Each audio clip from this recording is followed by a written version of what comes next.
अस्सलाम वालेकुम रीडर्स, मैं माला शाह। उम्मीद करती हूँ आप सब लोग खैरियत से होंगे। वेलकम बैक टू दिया ज़ारा नॉवेल्स। दिल तेरा दीदार मांगते कि episode number 7। I hope so कि आपको कल की एपिसोड पसंद आई होगी और कमेंट्स किया करें, लास्ट में कमेंट्स किया करें और जो करते हैं उनके दिल से थैंक यू, बहुत ज़्यादा वाला थैंक यू। बिकॉज जब मैं कमेंट पढ़ती हूँ तो मेरा दिल इतना खुश होता है, मेरा दिल करता है कि अच्छा नावल लिखूँ। और सच में ना, मतलब मेरा दिल होता है कि यार नहीं, अब अच्छे एपिसोड देने हैं ताकि आप लोगों को मज़ीद नावल पसंद आए। उम्मीद करूँगी कि ये नावल सबको पसंद आएगा। और अगर कोई खामी हो, अगर मतलब किसी को लगे कि यार ये ठीक नहीं जा रहा, ये नहीं हो रहा, तो आप बिल्कुल कमेंट में बोल सकते हैं, मैं कोशिश करूँगी। लेकिन स्टोरी तो सबने पहले से सोची हुई होती है ना, बगैर स्टोरी की तो नावल नहीं लिख सकते। खैर, अब बातें बहुत ज़्यादा हो गई हैं, नावल को स्टार्ट करते हैं। एपिसोड नंबर 7, दिल तेरा दीदार मांगता है। Don't copy paste without my permission. Please channel को ज़रूर सब्सक्राइब करें। इब्तिसाम की आँख खुली तो वो ख़ुद को अपने कमरे में अकेला पाता। वो जमजम की शरारत का सोच ज़ेरे लब मुस्कुराया। जब जमजम उसे साईं कह रही थी तब वो जाग रहा था। वो नींद में भी उसकी मुस्कुराहट, उसका तंग करना महसूस कर सकता था। वो खुद चाहता था कि जमजम चली जाए, क्योंकि उसे लगा था कि अगर उसने आंखें खोल कर जमजम को देखा तो इब्तिसाम को उस पर बहुत प्यार आएगा, उसे जाने नहीं देगा। इसलिए वो उस वक्त खामोशी से उसे सुनता, हल्का सा मुस्कुराता रहा था। इब्तिसाम फ्रेश होने के लिए बाथरूम की तरफ चला गया। शाम का वक्त था, असर की अज़ानें करीबी मस्जिद में हो रही थी। वो नहा कर कपड़े तब्दील करता, अपने बालों में हाथ चलाता बाहर आया था। सिंधी शॉल जो कि हैंग की हुई थी उसे उतार कर अपने कंधों पे फैलाए और अपने बालों में बुर्श करके पाँव में सिंधी चप्पल पहनता अपने कमरे से निकला था। अस्सलाम वालेकुम बाबा साईं। दानियाल सुमरो को पोर्च के पास बने गार्डन में अखबार पढ़ता देख इब्तिसाम ने दूर से ही सलाम किया था। नमाज का वक्त था और वो हमेशा बाजमात नमाज अदा करता था। वालेकुम अस्सलाम, आओ बैठो। दानियाल सुमरो ने चाय का कप टेबल पर रखते इब्तिसाम को अपनी तरफ बुलाया था। माजरत बाबा साईं, असर की नमाज का वक्त हो रहा है, नमाज पढ़ कर आता हूँ, फिर बैठकर गपशप करते हैं। इब्तिसाम हल्का सा मुस्कुरा कर कहता हवेली के दरवाजे ऊपर कर गया। दानियाल सुमरो भी अपनी तवज्जो अखबार पे मरकूज़ कर गए थे। उन्हें तो ये भी याद न था कि उन्होंने आखिरी बार जुम्मा कब पढ़ा था। अरे कहाँ? रिमशा को खुद से दूर जाता देख आर्यान ने उसे अपने पास खींचा था। वो अजान हो रही है, मैंने नमाज़ पढ़नी है। रिमशा ने अपनी नज़रें झुकाए कहती आर्यान को अपना गर्विदा कर रही थी। जानम साईं, बस वक्त आने थे, फिर आपको शोहर के हकूक़ भी बहुत अच्छे से बताऊंगा। आर्यान आगे होता रिमशा के माथे पे बोसा देता। जहाँ से आया था वहीं चला गया। रिमशा भी अपनी रुकी सांसों को बहाल करती, अपने माथे पे हाथ रखती आर्यान के लम्स को महसूस करके शर्मीला सा मुस्कुराई थी। अच्छा सुनो। आर्यान जो भी खिड़की से कूदा था दोबारा वापस आया था, पर रिमशा को माथे पे हाथ रख के मुस्कुराता देख वो जी जान से मुस्कुराया था। जी। रिमशा आर्यान की आवाज़ सुनती जल्दी से अपने माथे से हाथ हटा गई थी। हाय मुझी नडी शपाटरी, हाय मेरी छोटी शपाटरी। ये सिंधी का वर्ड है, बिकॉज़ ये लोग सिंधी हैं तो दैट्स वाई मैंने सिंधी को भी ऐड किया है। अच्छा, वैसे ये मत सोचिएगा कि राइटर खुद क्या है। राइटर खुद मैं खुद पंजाबी हूँ। सिंधी आती है और पश्तो आती है, हज़ारा आती है, सराइकी आती है, बहुत सारी लैंग्वेजेस बोल सकती हूँ अल्हम्दुलिल्लाह। ये एक छोटा सा कीड़ा होता है जो सर्दियों और ख़ज़ां के मौसमों में गांव देहात के इलाकों में पाए जाते हैं। कुछ लोग इन्हें हेलीकॉप्टर भी कहते हैं, मैंने कल के एपिसोड में भी बताई थी। आर्यान ने रिमशा को फिर से अपनी तरफ खींचना चाहा, मगर वो इसके इरादे समझती तीर की तेज़ी से दौड़ लगाती बाथरूम में बंद हो गई थी।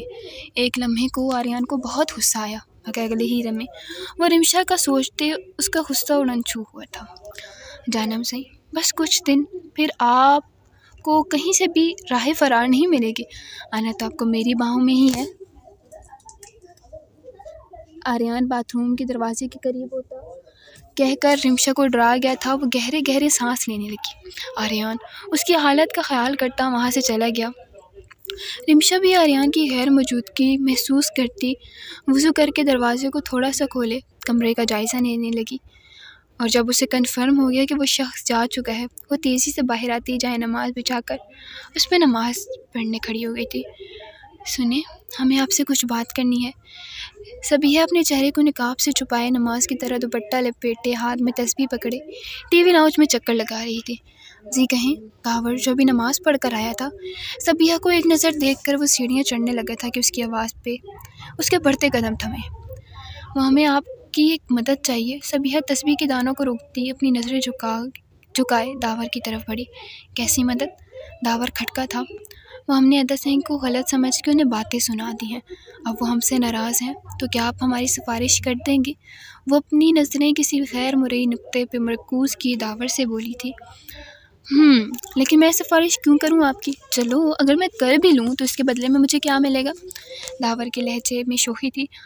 क्योंकि आप हमारे ताया साई के बेटे हैं। सबीहा बस इतना ही बोल पाई थी और दावर मज़ीद जानना चाहता था। और हमारे कज़न हैं। सबीहा के हाथों में पसीना आने लगा था। बस दावर दोनों हाथ बांधे अपनी नज़रें झुकाए सबीहा के पैरों को देख रहा था। उसकी टांगों में लड़खड़ाहट वाज़ा थी। अच्छा मैं अदा सही से बात करूँगा, आप बेफिक्र हो जाएं। दावर सबीहा को मज़ीद तंग करने का इरादा तर्क करता अपने कदम दादा सिंह के कमरे की तरफ बढ़ा गया।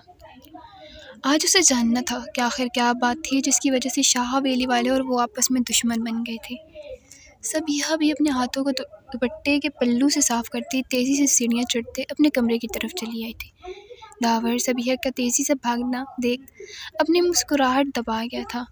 अदा सही, आज मैं आपके पास आपका बहुत कीमती असासा मांगने आया हूँ, इनकार न कीजिएगा। मुकद्दर शाह तमीना बेगम के साथ सिकंदर शाह के कमरे में दाखिल हुए थे। अरे बैठो तो मुकद्दर। सिकंदर शाह ने समीना बेगम को भी बैठने का इशारा किया, जो कि इस्त्री किए हुए कपड़े अलमारी में लगा रही थी। अदा सही, बस यूँ समझे जब तक आप हाँ नहीं कहेंगे मैं ऐसे ही खड़ा रहूँगा। मुकद्दर शाह भी आर्यान शाह के ही वालिद मोहतरम थे। जैसा बाप ज़िद्दी होता है बेटा वैसे, लेकिन यहाँ पे जैसा बेटा है वैसे ही उसका बाप है। मुकद्दर बिल्कुल आर्यान वाली हरकतें कर रहे हो। अच्छा ये बताओ क्या चाहिए? मेरा सब कुछ ही तुम्हारा है। सिकंदर शाह तकिए से टेक लगाते तो जानो हो बैठे थे। बस आपकी दोनों शहजादियाँ चाहिए, एक मेरे बरखुरदार बेटे तबरेज़ के लिए और एक मेरे बिगड़े हुए शहजादे आर्यान के लिए। मुकद्दर शाह तफसील से कहकर अब अपने बड़े भाई सिकंदर शाह की तरफ देख रहे थे। ठीक, मैं सोच कर जवाब दूंगा और बाबा सही से भी मशवरा कर लूँ, तब ही जवाब दे सकूँगा। वो दोनों मेरे भी बेटे हैं, लेकिन मुकद्दर बेटियाँ शहजादी होती हैं। सिकंदर शाह ठहर ठहर कर बोले थे। ठीक है बस अदा सही, मुझे जवाब मेरी पसंद का मिलना चाहिए। मुकद्दर शाह मुस्कुराते हुए सिकंदर शाह के साथ बेड पे बैठकर उनसे ज़मीनों के बारे में बातें करने लगे और तमीना शाह भी अपनी बहन से बातों में मशगूल हो गई। अरे उन्हें गोद मारी, उठ जा, तेरे अब्बा ने भी काम पे जाना है, एक साथ चाय पी ले।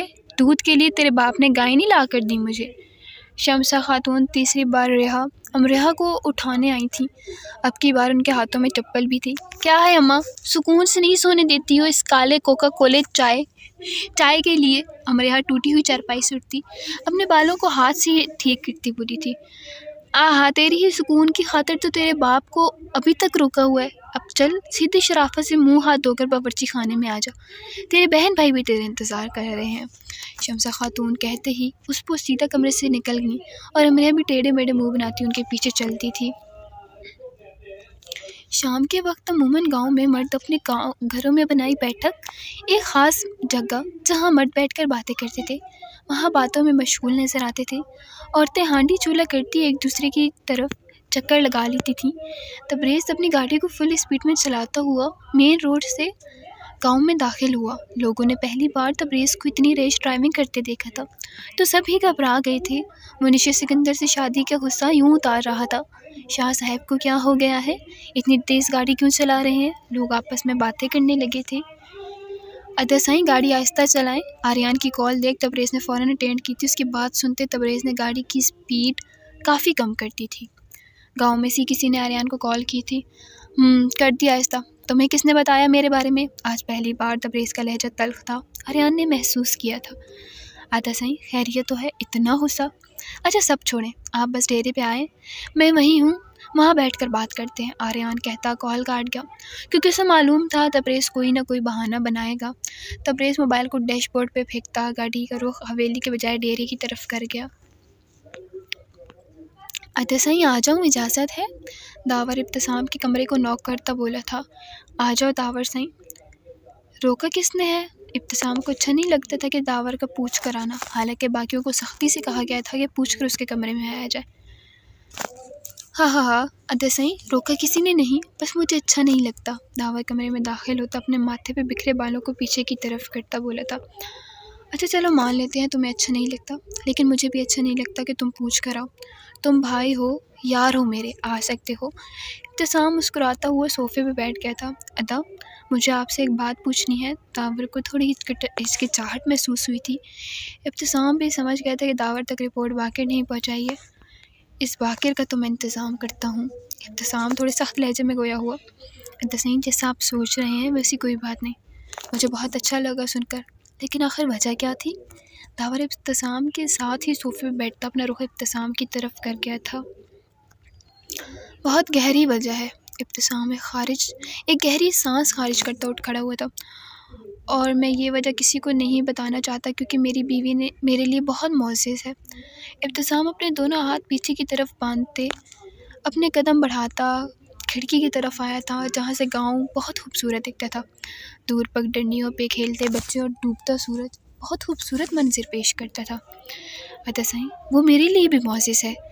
ठीक है, अगर आप वजह नहीं बताना चाहते तो कोई बात नहीं, बस एक दरख्वास्त है कि सभी को माफ़ कर दें। उन्हें लगता है उन्होंने आपको बातें सुनाई तो शायद आप नाराज़ हो गए। दावर भी इब्तिसाम के साथ आ खड़ा हुआ था। दावर, तुम्हें नहीं लगता कि बहन भाई के मामले में नहीं बोलते, और ऐसी बहन की वकालत तो हरगिज़ नहीं करते जिसे आप खुद पसंद करते हो? इब्तिसाम ने दावर की दुखती रग पकड़ी थी। दावर हल्का सा मुस्कुराता अपने बालों में हाथ फेरने लगा था। अब ऐसा भी नहीं है दसाई, मैं तो वैसे ही कह रहा हूँ। दावर को अब सही मानों में इब्तिसाम से शर्म महसूस हुई थी। नहीं, वैसे कोई किसी की वकालत थोड़ी करता है। देखो, मैं भी कैसा भाई हूँ, जानता हूँ तुम मेरी बहन को पसंद करते हो, और तुम्हें खुद ही तंग कर रहा हूँ। इब्तिसाम दावर के कंधों पे हाथ रखता बोला था। काफ़ी ब्रॉड माइंडेड है वही, बस आजकल मार्केट में ऐसे ही भाई आ रहे हैं। दावर अपनी मुस्कुराहट छुपा रहा था। अहम इब्तिसाम ने गला खंगारा था। अरे मैं मजाक कर रहा हूँ दसाई, दावर हंसता हुआ बोला था। अदी, रिमशा मगरिब की नमाज अदा करके अपने कमरे से निकलती निशा के कमरे में आई थी। निशा औंधे मुँह लेटी आंसू बहा रही थी। रिमशा की आवाज़ सुनते हुए अपना हाथों की पुश्त से आंसू साफ करके रिमशा की तरफ मुतवज्जो हुई। हाँ बोलो निशा, हाँ बोलो। निशा की आवाज़ भारी थी, जैसे कितनी ही देर रोई हो। अदी, आप रोई हैं? रिमशा को अपनी बहन की फ़िक्र थी। वो फ़ौरन निशा के करीब बैठती, उसकी आंखों में देखती बोलती, नहीं तो मुझे कुछ नहीं हुआ। निशा अपनी पलकों को झपकती अपने आंसुओं को जैसे कैद कर रही थी। अदी, आप मुझसे भी झूठ बोलेंगी? रिमशा किसी सूरत मानने को तैयार ही ना थी।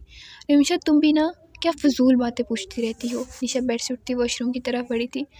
अदी, आप बताना नहीं चाहती तो ठीक है, मैं अब आपसे बिल्कुल भी नहीं बात करूँगी। रिमशा मुँह बसोर कर कहती अपने दोनों हाथ सीने पे बांध गई। रिमशा, मैं कह रही हूँ ना, ऐसी वैसी कोई बात नहीं, हर वक्त बच्चों की तरह ज़िद करती हो। निशा गुस्से से कहती है वॉशरूम में घुस गई। रिमशा अपने आंसुओं को हल्के में उतारती निशा के कमरे से निकलती अपनी दादी सही की कमरे की तरफ बढ़ी थी। अब बताएं क्या हुआ है आपको? आर्यान जूस का गिलास तबरेज़ को पकड़ाता उससे पूछने लगा था, जो कि इस बात गुस्से में भरा बैठा था। मैं उस निशा सिकंदर से शादी नहीं करना चाहता। लेकिन बाबा साईं, तबरेज़ जूस के गिलास को साइड पे रखता अपनी बात अधूरी छोड़ गया। क्या बाबा साईं? आर्यान अपने भाई के गुस्से को समझने से कासिर था। गुस्सा तो हमेशा आर्यान को आता था, मगर आज वो अपने ठंडे मिजाज भाई को गुस्से में देख हैरान और परेशान था। बाबा साईं चाहते हैं मैं उस जाहिल लड़की से शादी करूं? तबरेज़ एक लफ्ज़ पे जोर देता हुआ बोला था। अतः साईं, आप भूल रहे हैं, ये हमारी ही जाहिल रस्में थीं कि औरतें नहीं पढ़ सकती। आर्यान निशा का अपनी बड़ी बहन की तरह मानता था। उसे बुरा लगा था। हाँ, मगर अब तो ऐसी कोई रस्म नहीं है ना। तबरेज़ अपने माथे पे हाथ फेरता बोला था। शुक्र है एटलीस्ट अब ऐसी कोई रस्म नहीं है, वरना हमारी औलादों को भी जाहिल कहकर ठुकरा दिया जाता। आर्यान तासुब से अपना सर झटकता बोला था। क्या मतलब है तुम्हारा? यानी तुम्हें लगता है कि मैं गलत हूँ? मुझे कोई हक नहीं अपनी नहीं पसंद की शादी करने का, एक सरदार होकर भी हक नहीं? तबरेज़ आर्यान को घूरता बोला था। सरदार हैं आपके पास तो बहुत से हक हैं, मगर आप भूल रहे हैं कि आप एक बेटे भी हैं। बाबा साईं को आपसे बहुत उम्मीदें हैं। साईं, अदर साईं, मुझसे उन्हें कोई उम्मीद नहीं, लेकिन आपसे है। खुदारा उनकी उम्मीद ना टूटने दें। आर्यान शाह तबरेज़ का कंधा थपथपाता जूस का साइड पे पड़ा गिलास उठाकर फिर से तबरेज़ की तरफ बढ़ा गया। वही तो कर रहा हूँ, नहीं टूटने दूंगा उनकी उम्मीद। अब जाओ, बाबा सही से कहो कि मैं चाहता हूँ 2 दिन में ही शादी हो जाए। वो शख्स पल में बदला था। आर्यान आज के दिन जितना हैरान होता कम था। आर्यान अपने सर को हाँ में जुम्बिश देता अपनी गाड़ी की तरफ बढ़ा था। तबरेज़ जूस पीता कुछ सोचता मुस्कुराया था। निशा सिकंदर, तुम देखोगी तबरेज़ शाह क्या चीज़ है। दादू साईं, मैं कहती हूँ ना, मुझसे कोई प्यार नहीं करता। रिमशा अपनी दादी साईं की गोद में सर रखे आंसू बहा रही थी। रिमी मेरी जान, ऐसा नहीं है, तू तो मेरी जीजल यानी लाडली थी है बेटी है। सिंधी का वर्ड है, ठीक है। जीजल थी यानी लाडली बेटी। दादी साईं रिमशा के बालों में हाथ चलाती हुई बोली थी। उफ़ो दादी साईं, मैं कह रही हूँ ना कि कोई भी प्यार नहीं करता मुझसे। अभी दादी साईं ने मुझ पर इतना गुस्सा किया। रिमशा सर उठाती सूं सूं करती बोली थी। मैं तो करता हूँ ना प्यार, मेरा मतलब हम सब प्यार करते हैं। खुदा जाने आर्यान शाह कहाँ से नाजिल हुआ था। रिमशा जल्दी से अपना दुपट्टा उठाकर अपने गिर्द लपेटती अपने आंसू साफ करने लगी थी। आर्यान, कहाँ थे तुम? मुझे इतनी फ़िक्र हो रही थी तुम्हारी, सुबह से आई नहीं। दादी साईं का एक अलग ही शिकवा तैयार था। बस दादू साईं, मुझे एक बहुत ज़रूरी काम था। आर्यान ज़रूरी पे जोर देता और रिमशा के चेहरे पे आते जाते रंग देख रहा था। ऐसा भी कौन सा ज़रूरी काम था? दादी साईं तस्बीह को आंखों से लगाती साइड टेबल पे रख गईं। बस दादू साईं एक अजीज़ के साथ कुछ वक्त में मौजूद था। आर्यान लफ्ज़ों को घुमाता बोला था। दादू साईं, मुझे लगता है अम्मा साईं आवाज़ें दे रही हैं। रिमशा जल्दी से कहती दादी साईं के कमरे से निकल गई।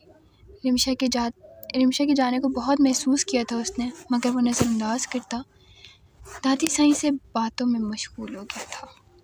सोचा है हम भी शायरी पे किताब लिखेंगे।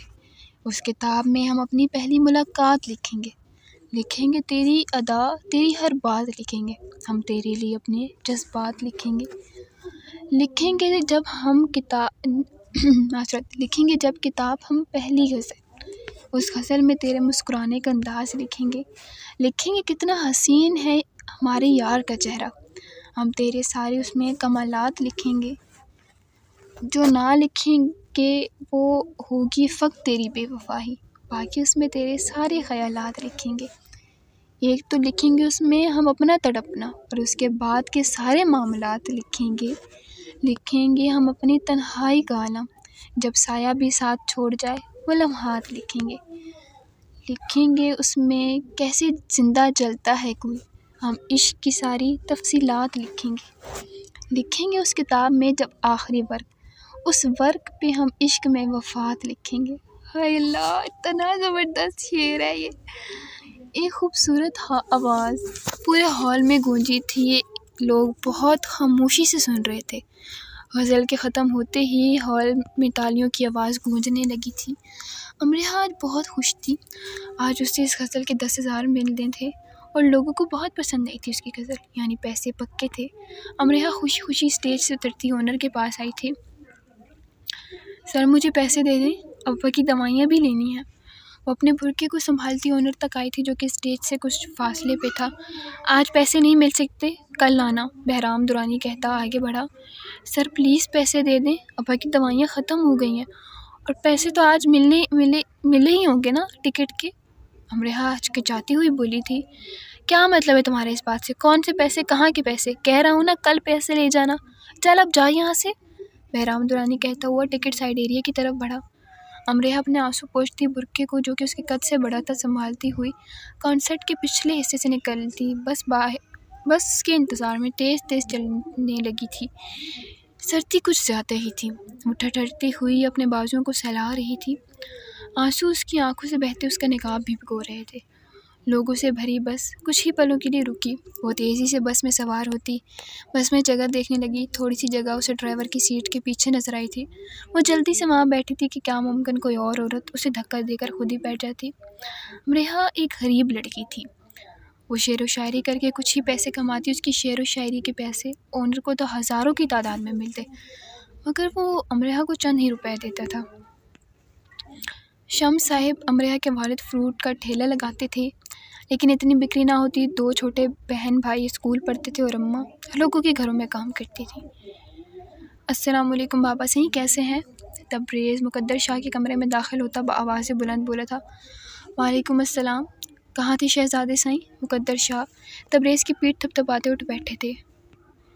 बस बाबा सही, शहर गया था, ज़मीनों के लिए बीज लेने थे। मैं सोच रहा था कि इस बार बाजरा भी लगा देते हैं। तबरेज़ मुकद्दर शाह के पाँव की तरफ बैठते उनके पाँव अपनी गोद में रख गया था।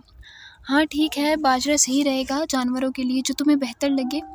मुकद्दर शाह मुस्कुराते हुए कहते मोबाइल पे आती कॉल की तरफ मुतवज्जो हुए थे। अच्छा वैसे ये सीन बहुत ज़्यादा ज़बरदस्त था, मुझे खुद हंसी भी आ रही थी ये सीन लिखते हुए जब ये आर्यान का था। हेलो बाबा साईं, आर्यान की आवाज़ मुकद्दर शाह पहचान गए थे। हाँ बोलो हेलो के बच्चे। मुकद्दर शाह दांत पीसते बोलते, ओह सॉरी डियर, अस्सलाम वालेकुम।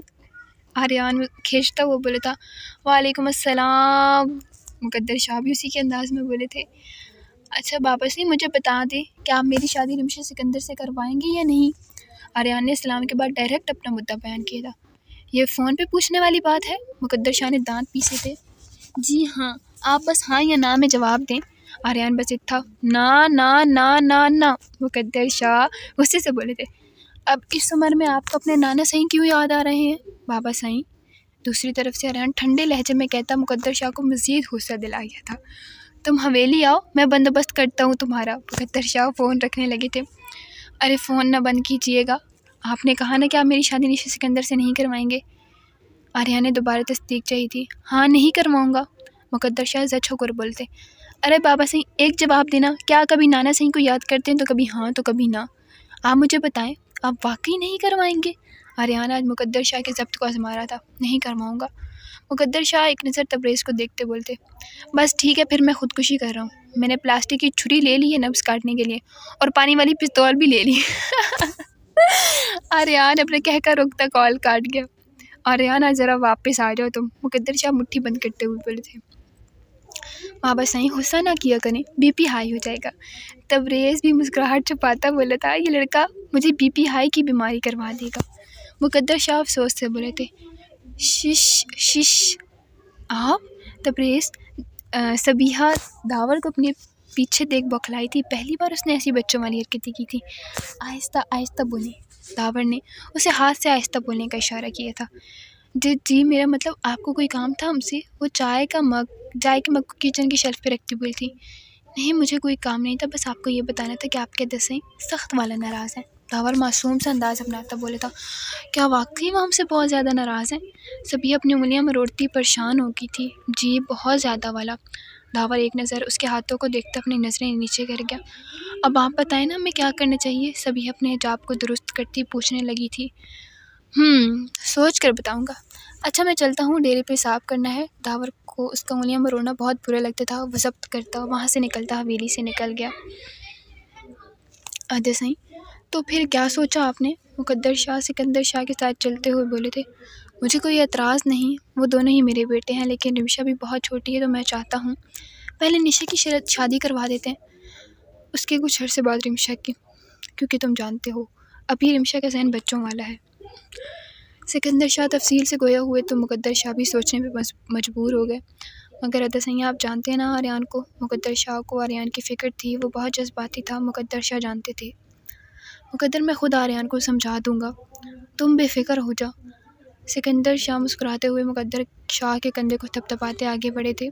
जमजम इब्तिसाम जमजम के कमरे में दाखिल होता उसे बेड पे कॉपियों में सर झुकाए देखते उसके पास आया था। जी मेरा मतलब साईं। जमजम को समझ ना आया वो क्या बोले। मुझे ये बताएं आप वहाँ से यहाँ कैसे आई? इब्तिसाम अपने एक आईब्रो ऊपर उठाता जमजम को बखौर देख रहा था जो नज़रें इधर उधर कर रही थी। वो हम पाँव से आए हैं। वो काफ़ी देर सोचने के बाद ऐसे बोली जैसे बहुत समझदारी की बात की हो। ओह अच्छा, मुझे तो पता ही नहीं था कि आपके पास पाँव भी हैं। इब्तिसाम अपनी मुस्कुराहट छुपाता जमजम के बिल्कुल करीब बैठ गया था। जी हमारे पास पाँव हैं, ये देखें। जमजम अपने पाँवों को कंबल से निकालती इब्तिसाम को दिखाने लगी थी। ओह ये तो बहुत प्यारे हैं, छोटे छोटे से। इब्तिसाम उसके मुँह पैरों को देखता दिलकशी से मुस्कुराया था। आप हंसते हुए बहुत प्यारे लगते हैं। वो मासूम थी। जो दिल में था वो कह गई थी। हाँ हाँ हाँ, अच्छा वो मुस्कुराया था। सरदार जी, हमें भी आपकी जैसी मूछें चाहिए। वो उसकी मूँछों को अपने हाथों की उंगलियों में फंसाए बोली थी। हाँ हाँ, लेकिन आप तो लड़की हैं। मिस हो गया शायद, मास्टर। इसका नेक्स्ट सीन इंशाल्लाह न्यू एपिसोड में आ जाएगा। तो आई होप सो कि आप लोगों को ये एपिसोड पसंद आई होगी, और काइंडली चैनल को ज़रूर सब्सक्राइब कीजिएगा और दुआ में याद रखिएगा। अल्लाह हाफिज़।